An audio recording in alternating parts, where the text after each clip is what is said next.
ANMR ನ್ಯೂಸ್ಗೆ ಸ್ವಾಗತ. PVR ಸಿಲ್ಕ್ಸ್ನಲ್ಲಿ ಮಹಾಮಸ್ತ ಬಿಗ್ ಸೇಲ್, ಅಪ್ ಟು 50% ಭರ್ಜರಿ ಡಿಸ್ಕೌಂಟ್. ನೀವು ಕಾಯುತ್ತಿದ್ದ ಸಮಯ ಬಂದೇ ಬಿಟ್ಟಿದೆ. ಗುಣಮಟ್ಟದ ಬಟ್ಟೆಗಳನ್ನು ಹಿಂದೆಂದೂ ಕಾಣದ ರಿಯಾಯಿತಿ ದರದಲ್ಲಿ ಖರೀದಿಸಿ. ಕೇವಲ ಒಂದು ವಾರ ಮಾತ್ರ. ಮಹಿಳೆಯರಿಗಾಗಿ ಮನಮೋಹಕ ರೇಷ್ಮೆ ಸೀರೆಗಳು ಮತ್ತು ನವನವೀನ ವಿನ್ಯಾಸದ ವಿವಿಧ ಫ್ಯಾನ್ಸಿ ಸೀರೆಗಳು, ಅದ್ಭುತ ಕಲೆಕ್ಷನ್. ಪುಟ್ಟ ಮಕ್ಕಳಿಂದ 16 ವರ್ಷದ ಹೆಣ್ಣು ಮಕ್ಕಳಿಗಾಗಿ ಆಕರ್ಷಕ, ಕಲರ್ಫುಲ್ ಮತ್ತು ಟ್ರೆಂಡಿ ಉಡುಪುಗಳ ವಿಶಾಲ ಶ್ರೇಣಿ. ಪುರುಷರಿಗಾಗಿ ಸ್ಟೈಲಿಶ್ ಮತ್ತು ಕಂಫರ್ಟಬಲ್ ಆಗಿರುವ ಎಲ್ಲ ಬಗೆಯ ಮೆನ್ಸ್ವೇರ್ ಬಟ್ಟೆಗಳು. ಗಮನಿಸಿ, ಆಯ್ದ ಕೆಲವು ಬಟ್ಟೆಗಳ ಮೇಲೆ ನಿಗದಿತ ಡಿಸ್ಕೌಂಟ್ ಕೂಡ ಲಭ್ಯವಿದ್ದು ಅತ್ಯುತ್ತಮ ಆಫರ್ಗಳು ನಿಮಗಾಗಿ ಕಾಯ್ತಿವೆ. ಈ ಆಫರ್ಗಳು ಕೇವಲ ಒಂದು ವಾರ ಮಾತ್ರ. ಹಿಂದೆ ಭೇಟಿ ಕೊಡಿ. PVR ಸಿಲ್ಕ್ಸ್, ಬಾಗೇಪಲ್ಲಿ ವೃತ್ತದ ಬಳಿ, MG ರಸ್ತೆ, ಚಿಂತಾಮಣಿ ನಗರ. ತಡ ಮಾಡಬೇಡಿ. ಸ್ಟಾಕ್ ಮುಗಿಯುವ ಮುನ್ನವೇ ನಿಮ್ಮ ಕುಟುಂಬದೊಂದಿಗೆ ಭೇಟಿ ಕೊಡಿ. ಶಾಪಿಂಗ್ ಮಾಡಿ, ಸಂಭ್ರಮಿಸಿ.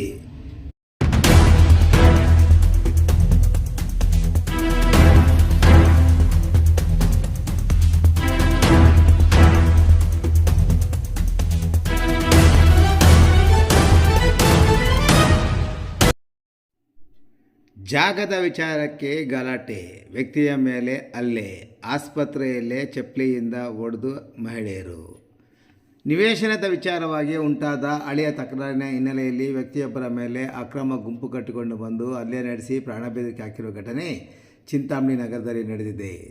ಗಾಯಗೊಂಡು ಆಸ್ಪತ್ರೆಗೆ ದಾಖಲಾಗಿದ್ದ ಸಂತ್ರಸ್ತನಿಗೆ ವೈದ್ಯರ ಮುಂದೆಯೇ ಮಹಿಳೆಯೊಬ್ಬರು ಚಪ್ಪಲಿಯಿಂದ ಹೊಡೆದಿರುವ ಆಘಾತಕಾರಿ ಘಟನೆಯೂ ಸಹ ಬೆಳಕಿಗೆ ಬಂದಿದೆ.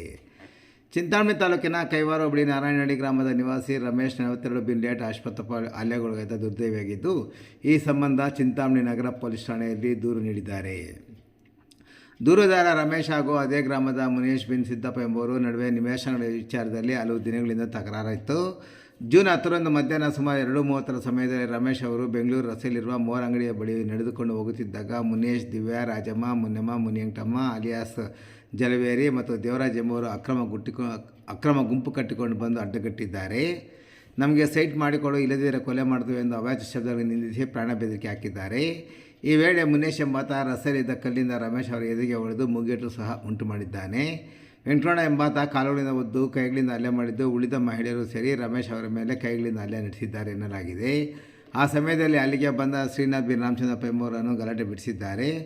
ಹಲ್ಲೆಯಿಂದ ಎದೆ ನೋವು ಕಾಣಿಸಿಕೊಂಡ ಹಿನ್ನೆಲೆಯಲ್ಲಿ ರಮೇಶ್ ಅವರು ಮಧ್ಯಾಹ್ನ 3 ಗಂಟೆಗೆ ಚಿಂತಾಮಣಿ ಸರ್ಕಾರಿ ಆಸ್ಪತ್ರೆಗೆ ಚಿಕಿತ್ಸೆಗೆ ದಾಖಲಾಗಿದ್ದಾರೆ. ಆದರೆ ಆರೋಪಿಗಳು ಅಲ್ಲಿಗೂ ಬೆನ್ನಟ್ಟಿ ಬಂದಿದ್ದಾರೆ. ಆಸ್ಪತ್ರೆಯ ಹೆಲ್ಪ್ ಡೆಸ್ಕ್ ಬಳಿ ನಿಂತಿದ್ದ ರಮೇಶ್ ಅವರನ್ನು ಮತ್ತೆ ಅವಾಚ್ಯ ಶಬ್ದಗಳನ್ನು ನಿಂದಿಸಿದಲ್ಲದೆ ರಾಜಮ್ಮ ಎಂಬ ಮಹಿಳೆ ಚಪ್ಪಲಿಯಿಂದ ಹೊಡೆದಿದ್ದಾರೆ ಎನ್ನಲಾಗಿದೆ. ಅಷ್ಟಕ್ಕೆ ನಿಲ್ಲದೆ ವೈದ್ಯರು ತಮ್ಮ ಕೊಠಡಿಯ ರಮೇಶ್ ಅವರನ್ನು ಪರೀಕ್ಷಿಸುತ್ತಿದ್ದಾಗಲೂ ಸಹ ರಾಜಮ್ಮ ಎಂಬುವರು ಒಳನುಗ್ಗಿ ವೈದ್ಯರ ಮುಂದೆಯೇ ಹಲವು ಬಾರಿ ಚಪ್ಪಲಿಯಿಂದ ಹೊಡೆದು ಪ್ರಾಣಬೆದರಿಕೆ ಹೊಡೆದಿದ್ದಾರೆಂದು ದೂರಿನಲ್ಲಿ ಉಲ್ಲೇಖಿಸಲಾಗಿದೆ. ತಡವಾಗಿ ದೂರು ನೀಡಲು ಕಾರಣ: ಘಟನೆಯ ನಂತರ ರಮೇಶ್ ಅವರು ಹೆಚ್ಚಿನ ಚಿಕಿತ್ಸೆಗಾಗಿ ಚಿಕ್ಕಬಳ್ಳಾಪುರ ಆಸ್ಪತ್ರೆಗೆ ದಾಖಲಾಗಿದ್ದರು. ಅಷ್ಟರಲ್ಲಿ ಗ್ರಾಮದ ಮುಖಂಡರ ಸಮ್ಮುಖದಲ್ಲಿ ಪಂಚಾಯಿತಿ ಮಾಡಿ ಬಗೆಹರಿಸುವುದಾಗಿ ಹೇಳಿದ್ದರಿಂದ ದೂರು ನೀಡಲು ತಡವಾಗಿದೆ ಎಂದು ಸಂತ್ರಸ್ತರು ತಿಳಿಸಿದ್ದಾರೆ. ಸದ್ಯ ಜೂನ್ 20ರಂದು ಸಂಜೆ ರಮೇಶ್ ಅವರು ನೀಡಿದ ದೂರಿನ ಅನ್ವಯ ಚಿಂತಾಮಣಿ ನಗರ ಪೊಲೀಸರು ಪ್ರಕರಣ ದಾಖಲಿಸಿಕೊಂಡು ಮುಂದಿನ ಕ್ರಮ ಕೈಗೊಂಡಿದ್ದಾರೆ.